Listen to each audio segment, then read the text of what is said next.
Alrighty. Hi, everyone. Haley here, one of the nutrition providers here at Vitality Health Matrix. And for today's topic, we're going to be talking about how protein powders are not created equal, especially for supporting hormone health. All right. So as we enter perimenopause and postmenopause, our bodies go through major changes, especially when it comes to muscle health, muscle mass, metabolism, and hormone balance. All right, so one of the best ways to support this transition is prioritizing high quality protein. All right, but here's the issue here. Not all protein powders are created equal when we look to protein powders to help with our protein intake. All right, so some of these protein powders can cause us bloating, inflammation in general, right? That can lead to those digestive issues. It can also lead to blood sugar spikes, while others do support muscle retention, bone health, and hormone balance. Okay, so how do you choose the right one? Let's break it down together. I'm going to go through a couple points here just to help you make an empowered choice and investment when it comes to your protein powder supplementation, protein supplement, right? But before I do, I always want to start off with this friendly reminder that we should always be looking to fuel our body with whole foods first, especially for protein intake. All right, but that also goes for veggie intake and complex carbs, right?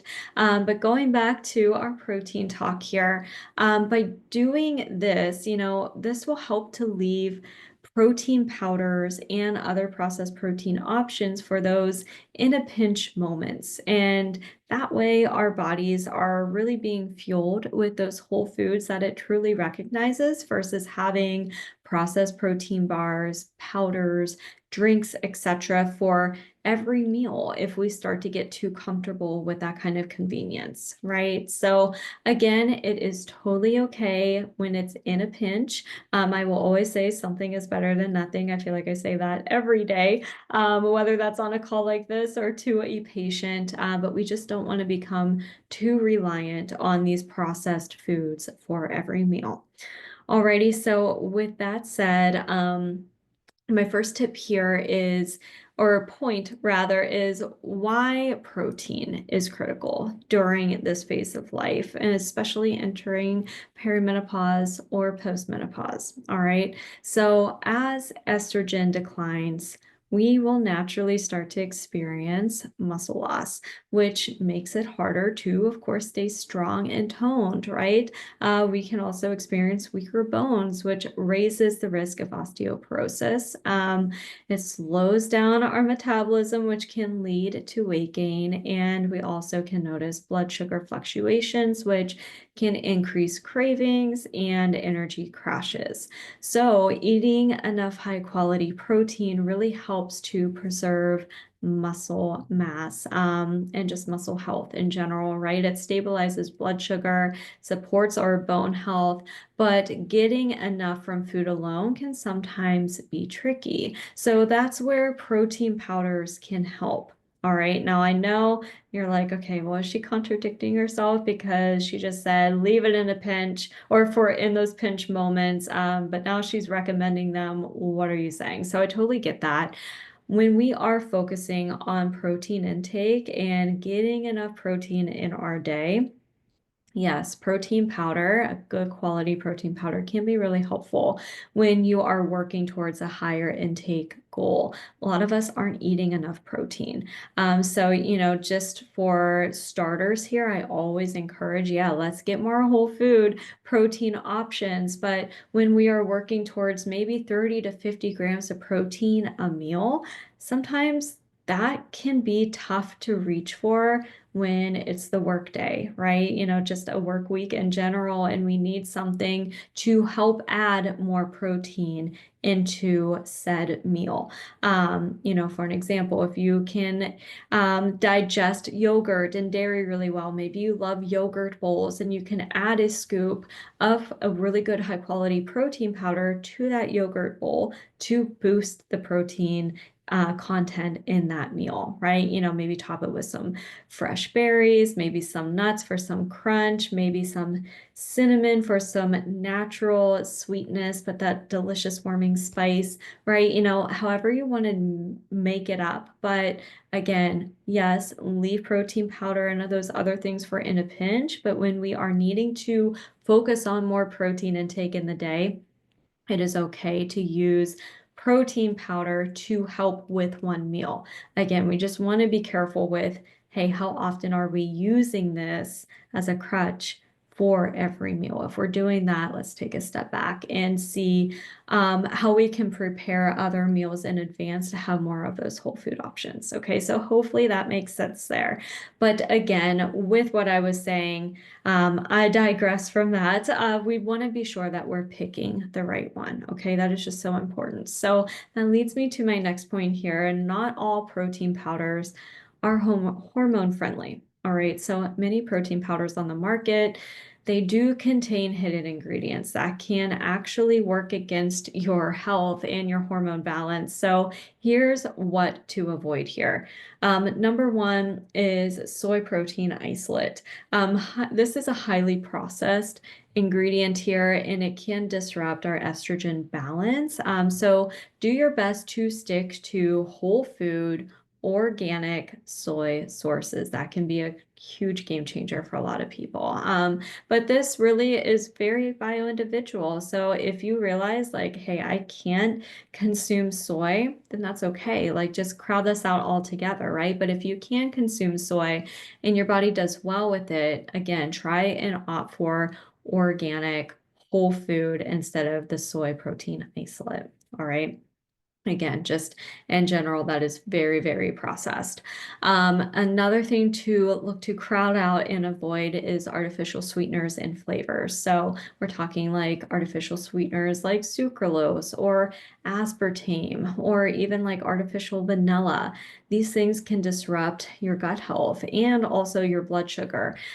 So yes, good. You're working on protein intake and increasing that, and I'm so proud of you for that. But we also want to be sure that the ingredients, the product that you have invested in and that you are using to hopefully help contribute to your health goals, right? To support your health, we don't want to have some ingredients that could actually be doing the opposite. All right. We want these products to be supporting your body.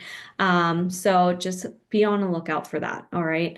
Next thing here is fillers and gums. So we're talking like ingredients, maltodextrin is one, or carrageenan, if I said that right, and excessive gums. These can cause bloating and inflammation as well. So again, just do your due diligence. And sometimes, when we're really new to these types of ingredients, it's like overwhelming. What do we look out for, right? So you can reach out to your nutritionist, your team.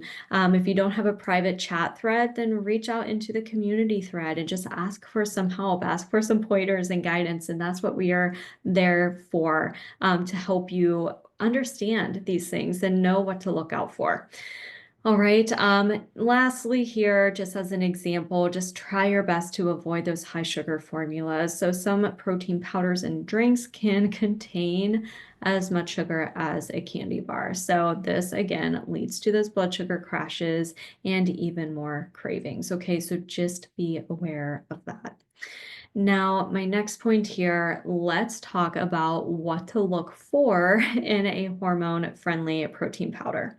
All right, so I have a few options here that I really love. So number one is a good quality grass-fed whey protein. Again, let's talk about bioindividuality here. Some people cannot process or digest dairy or whey products very well. That actually might be an inflammatory ingredient for you. So if that's the case, then just, avoid this altogether right now and wait until I give you my next recommendation after grass-fed whey protein. Okay, but if you can tolerate it, Awesome. This is rich in leucine, which is great for muscle retention and helps to stimulate collagen production, which is great for skin, joints, and bone health.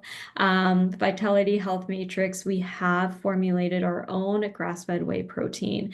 It is in one flavor right now, available in chocolate, which chocolate is my favorite kind of flavor when it comes to protein powders. So if you haven't tried that yet or checked it out, please do so. All you have to do is go to vitalityhealthmatrix.com, go under our shop, and you'll be able to find that option in there. Okay, very high quality, awesome ingredients. I am so happy that we were able to offer that to you guys. All right, now my next recommendation here are collagen peptides. So these can support skin elasticity, your joint health, and help with gut health and gut repair. So this is great for women dealing with aging skin or even joint stiffness. All right, next option here is an organic plant-based protein. So that can be a protein coming from pea, hemp, or pumpkin even. So this is just a really good dairy-free option, but you want to make sure that it's third-party tested for heavy metals and free of gums and fillers and all of those other things that I already forewarned you about just a couple minutes ago. All right.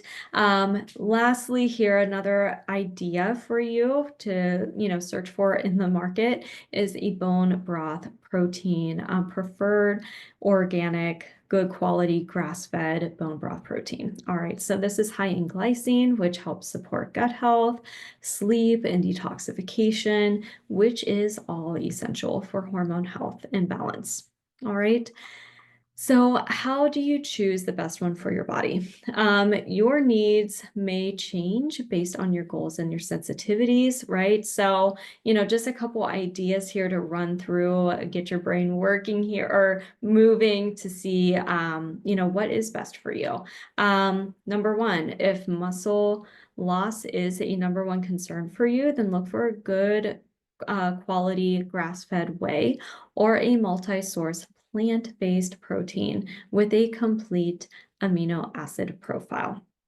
All right, next here, like if gut health is a major priority or concern for you, choose collagen or bone broth protein, again, with those minimal ingredients there.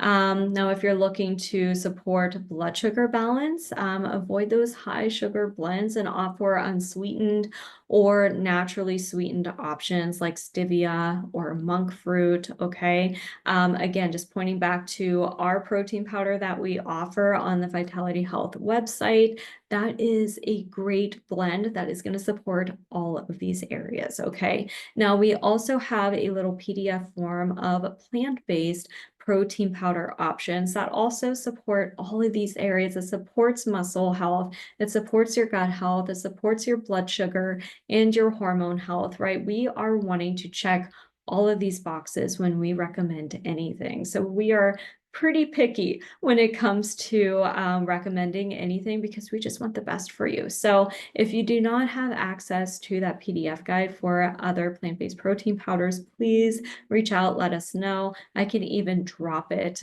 in the comments underneath this call post in the club community thread. All right.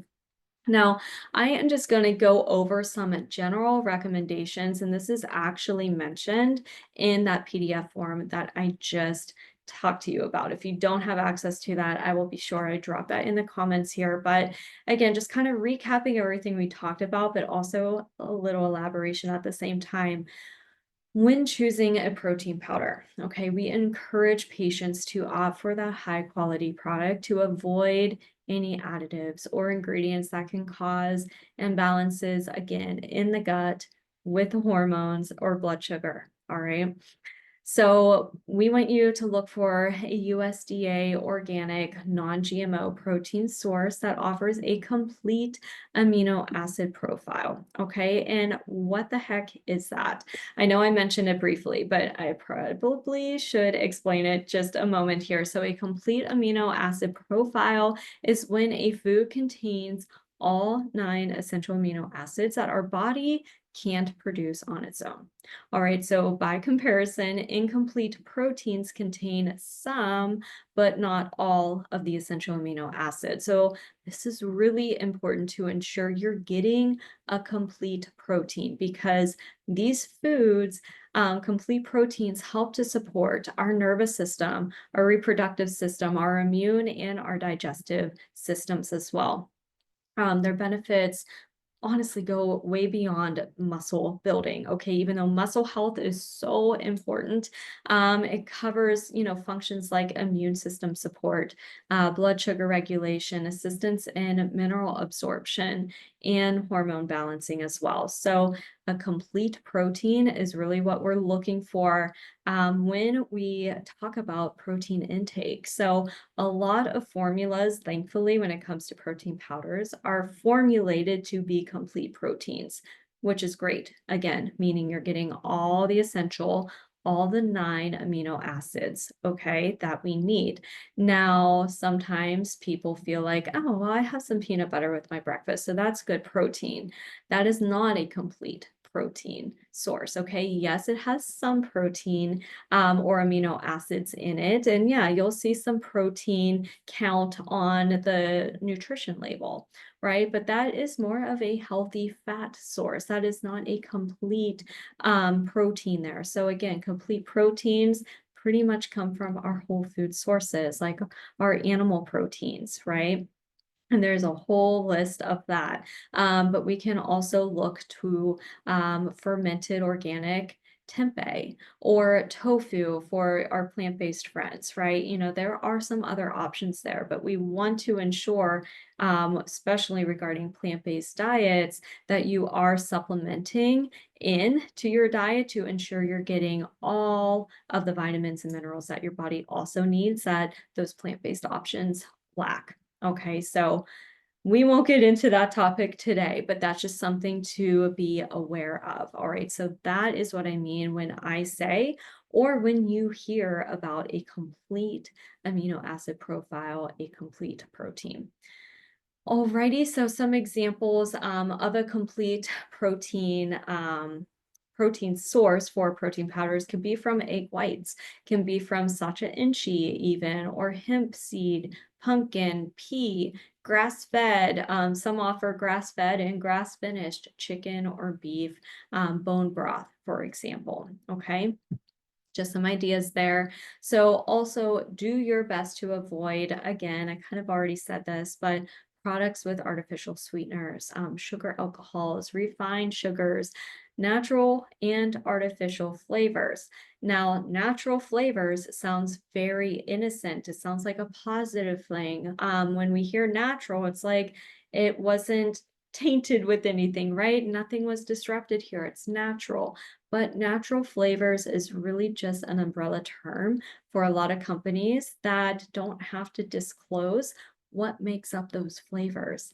It's a tactic there and it is very misleading. So always, again, do your research, do your due diligence if you want to look into what are these natural flavors, because a lot of the times they are not natural, okay? Also, do your best to avoid those artificial additives and synthetic vitamins as well. If you read something that is, added vitamins, added minerals into a mix, well, oftentimes those are synthetic, those are man-made vitamins. So again, sometimes our body isn't going to recognize that because it's not the real thing. All right. And also going back to sugar really quick as well, something that can be so sneaky with a lot of processed foods, protein powders, protein bars. The market is just saturated with protein anything at this point, right? Like protein Pop-Tarts I see. There's just so many different things. And it sounds really appealing, like I'm working on my protein intake, so this is great to have. And maybe some of these brands advertise as zero sugar this, zero sugar drink. But I will always say if something is sweet to you, and it says zero sugar, guess what? It's sweetened with something. So turn that box around, look at the ingredient list, and I am willing to always bet that there's going to be an artificial sweetener or a sugar alcohol that is added into that. Now, that yes equals 0 calories because these artificial sweeteners are created to be 0 calorie, but again, they can cause some gut disturbances and inflammation in the body just because they are synthetic, they're artificial, they're not recognized by the body. All right.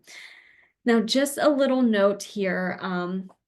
Some people, just kind of going back to that bioindividuality statement that I said, whey, protein, soy, and even rice blends can cause an inflammatory response for some individuals. Not all, but some. And you know your body best, right? You know, okay, when I eat dairy or when I have rice, like I just do not feel good. I feel very bloated. Maybe you get brain fog, whatever that could be. So if you have an intolerance to these ingredients, just do your best to avoid them.